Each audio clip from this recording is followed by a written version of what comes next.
Broadcasting live from WOUB TV in Athens, this is Newswatch. Hundreds of Athens residents headed uptown today to cast their vote in the 2016 election. Good evening, I'm Michaela Marshall. And I'm Justin Holbrook. Thanks for joining us.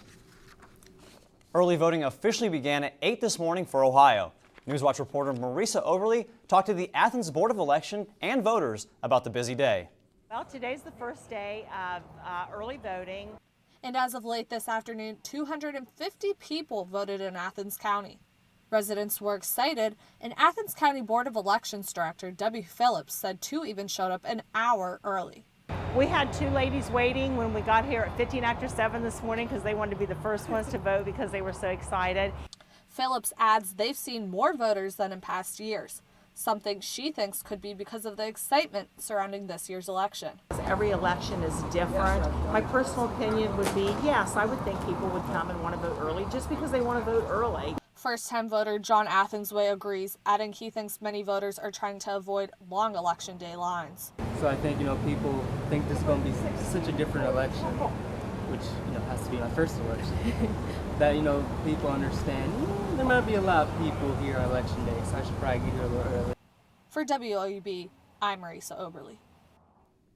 Ohio is always a deciding factor in elections, and this year is no different. Ohio Republican Chairman Matt Borges spoke to Trump earlier to give him some advice on winning the state. I'm trying to help give Mr. Trump the best advice that I can possibly give him on how to win here. He can't win this election without carrying Ohio. So right now what he needs to be doing is defining himself and defining his ability to lead this country moving forward and why he's better than the alternative, which of course we know that alternative is a liar and a disaster. And stick around. Later in the show, we'll tell you what Trump told Mr. Borges about other potentially scandalous tapes.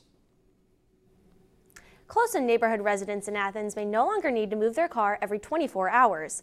Athens West Side resident Joan Kranansky is pushing for residential parking permits in specific geographically challenged areas. The system would allow certain North and West Side residents to apply for a parking pass that would exempt them from the current 24-hour parking restriction. And several other people felt that it was becoming an inconvenience since there was sufficient parking, that it was time that we evolved, at least for certain neighborhoods, this 24-hour parking requirement. The next step, City Council will present the proposal to the City Law Director's Office to determine the legality of the proposal. Progress continues to be made in extending McKinley Avenue and creating a roundabout at the intersection of Stimson and McKinley. Athens City Council will be asked to approve appropriations for this $1.9 million project in the coming months. Bidding for the project is expected to take place in February, with construction taking place in the summer of 2017. 2 school districts will have tax issues on the ballot on Election Day. The Athens City Schools levy will continue an emergency levy that has been in place for years. Alexander Local School District, will also have a levy on the ballot. Approval would put a 1.5% income tax in place. This is the first tax issue for operations in Alexander in 25 years. Playground improvements are coming to Highland Park in the near future. Athens City Council announced on Monday that $40,000 worth of playground equipment will be installed. The existing equipment at the park was purchased back in the 1980s. Improvements to the shelter house and bathroom are not included in the project. Well, we had a cold start today, but it quickly warmed up by the afternoon. Good evening and welcome to the Newswatch Weather Center. I'm Allison Gens.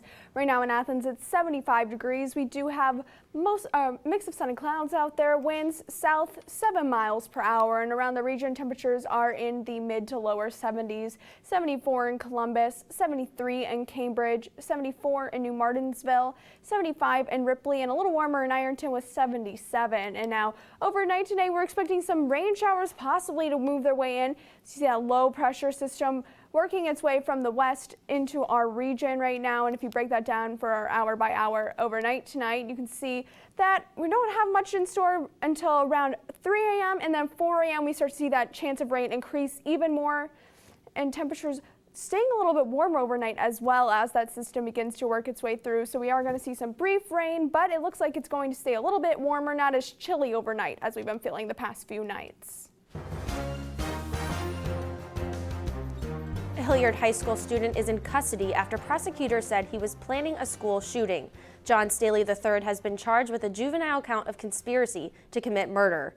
A student told a school resource officer that the 16-year-old was plotting an attack. The high school is located less than a half hour northwest of Columbus. 2 Ohio art museums are poking fun at the political climate. Road signs on I-70 and I-71 have been recreated to mimic and critique the campaign, like this LED highway sign that says blah, blah, blah. The project is sponsored by the Ohio Contemporary Art Center and the Columbus Museum of Art. The sign gave no further information besides blah, blah, blah. There's no word on what the original message read. When we return, what Ohio's Republican chairman has learned from Donald Trump. Could the Republican nominee have even more scandalous tapes coming out? And Samsung is taking extra safety precautions after its recent battery fiasco. We'll tell you more about it when Newswatch returns. University students really have a huge sense of pride in our campus, in our school, and in our education. People don't come to Ohio just to go to college. They come here to become a Bobcat. It's a really unique atmosphere. Bobcat pride is having that natural camaraderie. Bobcats are just happy to be Bobcats. My favorite time of year at Ohio has to be homecoming. When the alumni come back, you can see that the love of this university doesn't fade. Once you're a Bobcat, you're always a Bobcat.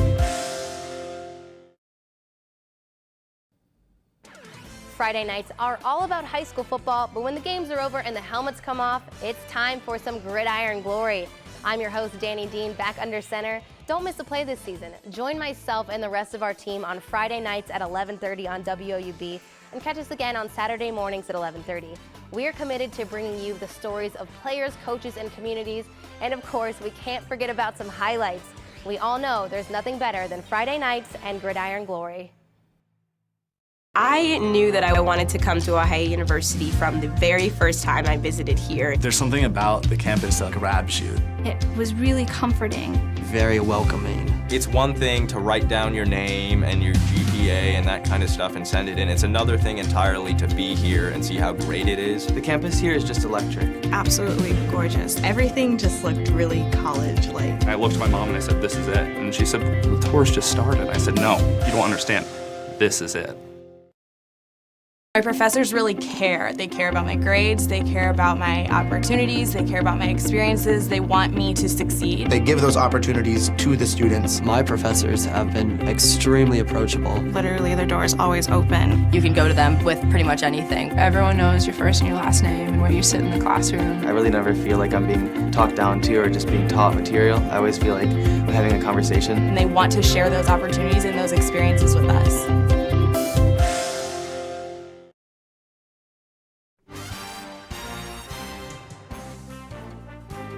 An Ohio Republican is repeating his claim that Donald Trump has promised him there's no more surprises coming from Trump's past. Matt Borges said he asked Trump about reports that there's video footage out there of Trump using racially offensive language. But Ohio's Republican Party chair said Tuesday and again today that he believes Trump's word that it's not true. I asked him point blank about it. Does it exist? Is it coming? What's happening next? And he assured me that it does not exist, that he has never used that word in his life, and I'm taking him at his word. And while Borges may be convinced, others aren't quite so confident. Former employees of the Republican presidential nominee are coming out with disturbing accounts of crude behavior on his part, and some are hinting that there is even more evidence to come. Brian Todd reports. I moved on her. The Access Hollywood tape is a bombshell that has imperiled Donald Trump's candidacy. And when you're a star, they let you do it. You can do anything. Whatever you want. Grab them by the you can do anything. Trump has tried to downplay the moment. I'm very embarrassed by it. I hate it, but it's locker room talk, and it's one of those things. But it may not be the only one. Bill Pruitt, a former producer on Trump's NBC show The Apprentice, tweeted, quote, "As a producer on seasons 1 and 2 of The Apprentice, I assure you when it comes to the Trump tapes, there are far worse. Hashtag just the beginning." Pruitt's representatives told us he wouldn't comment further. An Associated Press reporter tells CNN Trump repeatedly used sexist language, according to her interviews with nearly 24 former cast and crew members from The Apprentice. Talking openly about which female contestants he wanted to have sex with. Part of this was during the time in which he was married to his wife, Melania. Also describing a camera operator who he took a fancy to, talking about her body, as well as ranking female contestants by the size of their breasts. The Trump campaign responded by calling those claims, quote, unsubstantiated, totally false. Ohio's GOP chairman tells CNN Trump's privately reassured people that no other embarrassing tapes will emerge. Apprentice creator Mark Burnett says he doesn't have the legal ability to release unaired footage from the show. But Trump has potentially dozens of TV and radio appearances where he said things that could bite him on the campaign trail. On Howard Stern's radio show, he repeatedly bragged about his sexual exploits. You've never gotten a social disease. It is a dangerous world out there. It's scary. It's like Vietnam, sort of.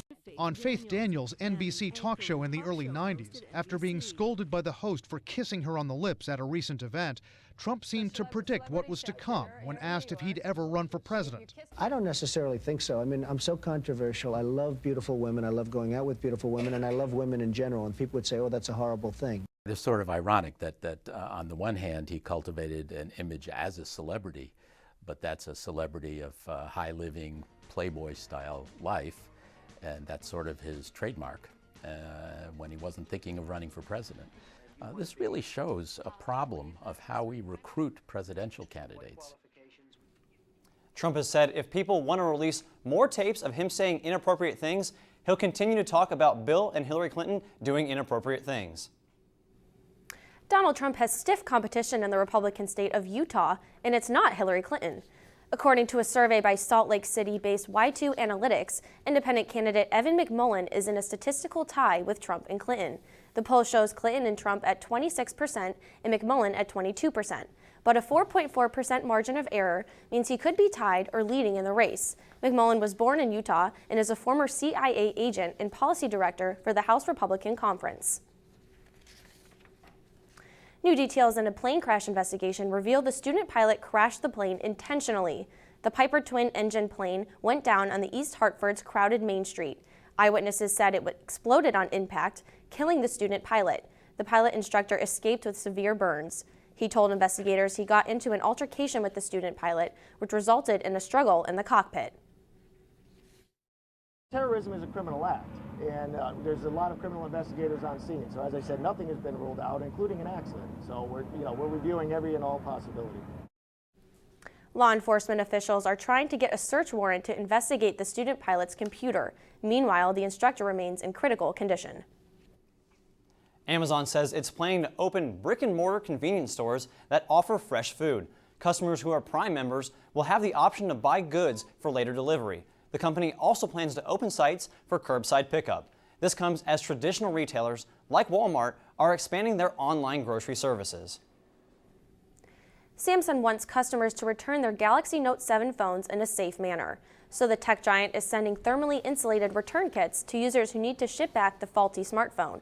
The kits come with a static shielding bag for the phone, which goes into a small box. That goes into a slightly bigger box and then into a shipping box. The outermost box is lined with ceramic fiber paper designed to contain extreme heat. The kit also comes with safety gloves and assembly instructions. Samsung has halted production of the Note 7 after reports that its replacement devices were catching on fire. The company says the special boxes are required by government regulations. On Wall Street today, despite that battery fiasco, Samsung stood solid today on the market. Here's a look at stocks of local interest.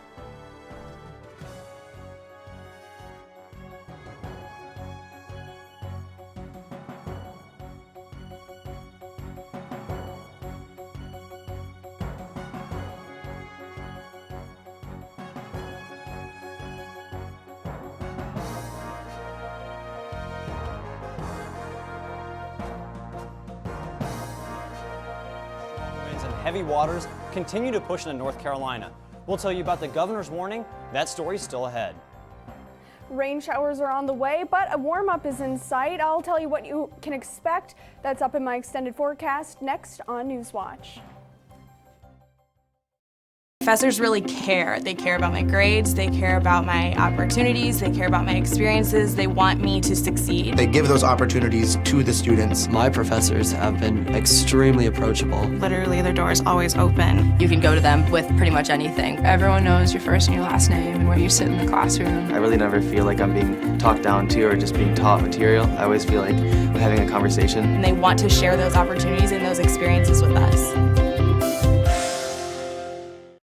Ohio University students really have a huge sense of pride in our campus, in our school, and in our education. People don't come to Ohio just to go to college. They come here to become a Bobcat. It's a really unique atmosphere. Bobcat pride is having that natural camaraderie. Bobcats are just happy to be Bobcats. My favorite time of year at Ohio has to be homecoming. When the alumni come back, you can see that the love of this university doesn't fade. Once you're a Bobcat, you're always a Bobcat.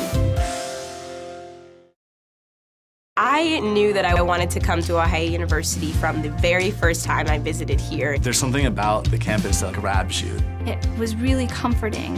Very welcoming. It's one thing to write down your name and your GPA and that kind of stuff and send it in. It's another thing entirely to be here and see how great it is. The campus here is just electric. Absolutely gorgeous. Everything just looked really college-like. I looked at my mom and I said, "This is it." And she said, "The tour's just started." I said, "No, you don't understand.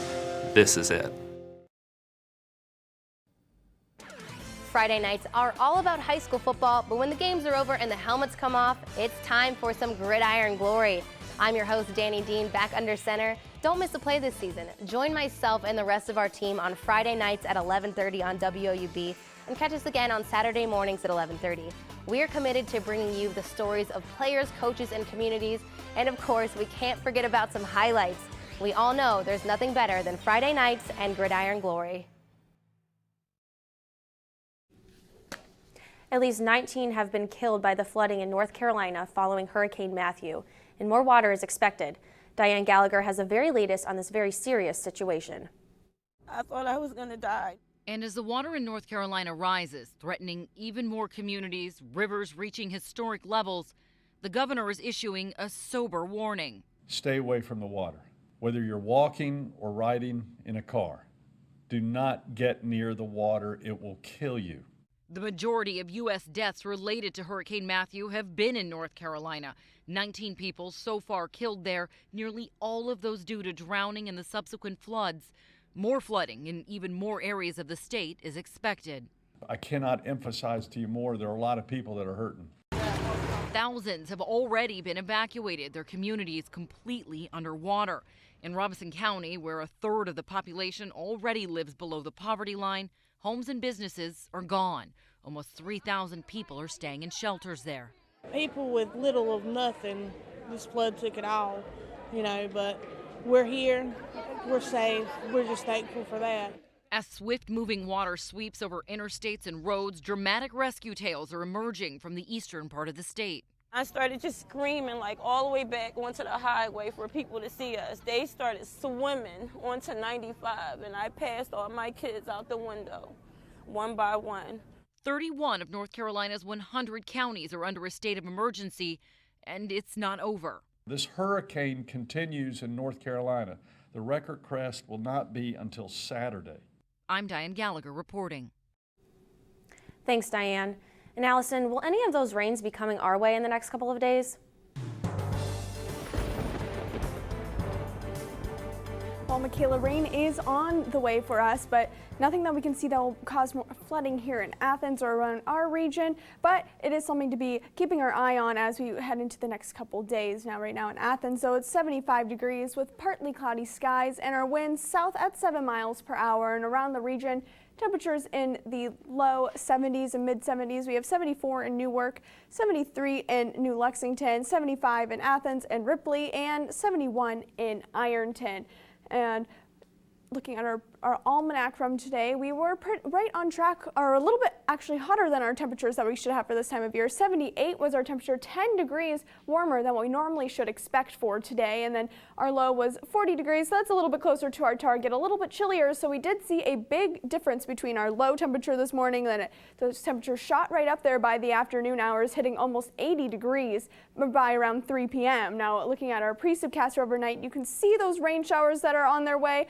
This low pressure system that's working its way through is pushing out our high pressure that was giving us the nice conditions earlier this week.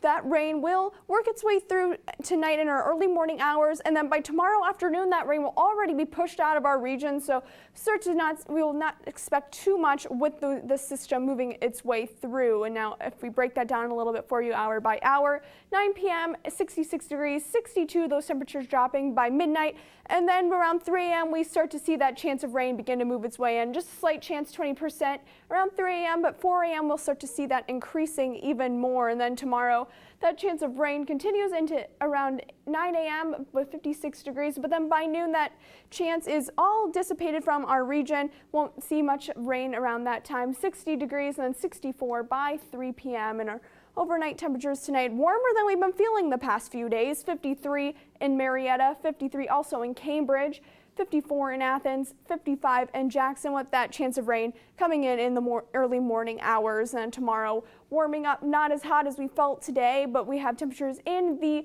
low 60s, so a little bit more seasonable for this time of year. 62 for Chillicothe, 65 for Jackson, and 66 for Ironton. That chance of rain in the morning, but skies clearing up as we head into our afternoon hours. Now, tonight, 54 degrees for our low with increasing clouds and that showers after 4 a.m., then 64 degrees for our high, morning showers, but then we'll start to see some sunshine hopefully by our afternoon and late evening. And if you look at our extended forecast, temperatures stay in the cool 60s for Friday, but warming back up for Saturday, but another chance of rain begins to move its way in for the weekend. How's it going, everyone? I'm Clark Woolley. Coming up in sports, we'll look at the negative impact concussions continue to have on all levels of football.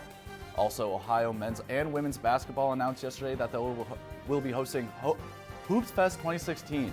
We'll look at that story and much more next on Newswatch. And stay tuned to WOUB. Here's a look at what's coming up tonight on your public television station.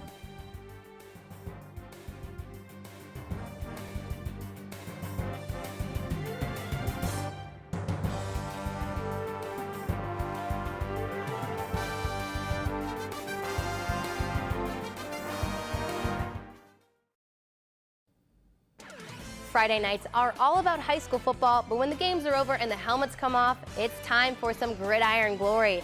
I'm your host, Danny Dean, back under center. Don't miss a play this season. Join myself and the rest of our team on Friday nights at 11:30 on WOUB and catch us again on Saturday mornings at 11:30. We are committed to bringing you the stories of players, coaches, and communities, and of course, we can't forget about some highlights. We all know there's nothing better than Friday nights and gridiron glory. Ohio University students really have a huge sense of pride in our campus, in our school, and in our education. People don't come to Ohio just to go to college. They come here to become a Bobcat. It's a really unique atmosphere. Bobcat pride is having that natural camaraderie. Bobcats are just happy to be Bobcats. My favorite time of year at Ohio has to be homecoming. When the alumni come back, you can see that the love of this university doesn't fade. Once you're a Bobcat, you're always a Bobcat. My professors really care. They care about my grades, they care about my opportunities, they care about my experiences, they want me to succeed. They give those opportunities to the students. My professors have been extremely approachable. Literally, their door is always open. You can go to them with pretty much anything. Everyone knows your first and your last name and where you sit in the classroom. I really never feel like I'm being talked down to or just being taught material. I always feel like we're having a conversation. And they want to share those opportunities and those experiences with us. I knew that I wanted to come to Ohio University from the very first time I visited here. There's something about the campus that grabs you. It was really comforting.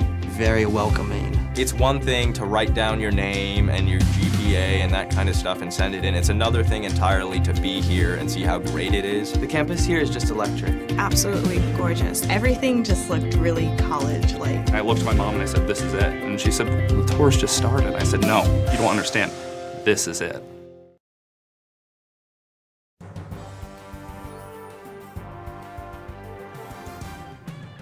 Welcome back, I'm Clark Woolley. Despite improvements in safety on the football field, a new study suggests plenty of young players are still getting potentially dangerous head injuries. Andy Rose has details in today's Health Minute. With so much focus on preventing concussions in the big leagues now, you might think we're making progress in stopping traumatic brain injuries in youth sports. But a new report from Blue Cross Blue Shield says the company's insurance claims for concussions increased by 43% over a 6-year period ending in 2015. And there was a 71% spike in reported concussions for kids between the ages of 10 and 19. Most of those head injuries were reported during the fall, just as football season kicks off. Many high school football leagues are taking a tougher stand against concussions, with the state of Washington passing a so-called Shake It Off law. It requires injured kids to get medical clearance before returning to a game or even practice. Helmet manufacturers are even offering their own sensors to give coaches real-time information on the potential effects of hard hits. In fact, it's believed the increase in concussions may be attributed to more accurate testing and the new awareness. For today's Health Minute, I'm Andy Rose.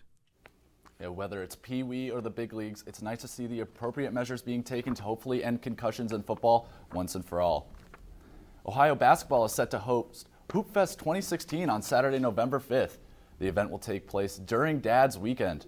The festivities will kick off with the women's basketball team taking on 2016 NCAA Division III national champion Thomas More at 11:30 a.m. Once that game ends, the men's team will take on local and traditional NAIA powerhouse Rio Grande at 2 p.m. Both teams will be on the main concourse of the Convo following their games to meet with the fans. And from the hardwood to the mats of the Convo, where 2 Ohio wrestlers earned top 15 spots going into the 2016-17 season. Sophomore Cameron Kelly earned the number 10 preseason rank at 133 pounds, and fellow sophomore Austin Reese grabbed the number 15 spot at 165 pounds. Kelly and Reese finished with 22-7 and 20-12 records respectively last year, and were both in action at last year's NCAA championships in Madison Square Garden. And after falling to number 17 ranked Wake Forest on Sunday, Ohio field hockey will travel to Ball State tomorrow to start the first game of a 2-game road trip. The Bobcats go into Thursday's matchup undefeated in conference play, this year led by sophomore Kendall Ballard, who is second in the MAC with just over 2 points a game. Ohio was able to win the first matchup 3-2 in overtime. The game is set to start at 3 p.m. in Muncie, Indiana. Moving from Athens to land, where being a Browns quarterback is like being a supporting character in the Final Destination movies, and that continues to be the trend this week as Charlie Whitehurst has been cut from the Cleveland Browns after suffering an injury in this past Sunday's loss to the Patriots. This forced Terrell Pryor to come in and run snaps at quarterback in the game. However, it looks like the receivers won't have to play anymore, as rookie Kevin Cogan was elevated from the practice squad. I'm Clark Woolley, and that's it for sports. Back to you, Justin. Thanks, Clark. These pumpkin farmers in California are cashing in. There were gourds of all shapes and sizes on display at the World Championship Pumpkin Weigh-Off. But they all took a back seat to Washington schoolteacher Cindy Tobeskis' freakishly large entry, weighing in at a whopping 1,910 pounds. Cindy's award-winning gourd fell short of breaking any world records, but since the winner was slated to get a cash prize of $6 per pound, I'm sure she'll get over it. Well, let's final look at your forecast for tonight. 54 degrees for your low temperature with increasing clouds as a chance of rain showers begins to move its way in around 4 a.m. Then tomorrow, warming up not as much as we felt today, 64 degrees for our high temperature with those morning showers likely, but those will move out and we'll start to see clearing skies by our afternoon and start seeing that sun return by our afternoon and evening hours. Winds west south 5 to 10 miles per hour. Now, looking at our extended forecast here, 64 again for Friday, but then warming up again for Saturday to 70 degrees and with a 30% chance of rain, and that chance of rain continues into Sunday. A little bit warmer there, 76 degrees, and then by Monday, 79, back to nearing the 80-degree temperatures. So it's going to warm up once again, but we do have that chance of rain for our weekend. Justin? Thanks, Allison. And that does it for our broadcast this evening. Thanks for watching. I'm Justin Holbrook. And I'm Michaela Marshall. Stay tuned for the PBS NewsHour coming up next. And remember, you can find the latest news anytime at WOUB.org. Have a great night.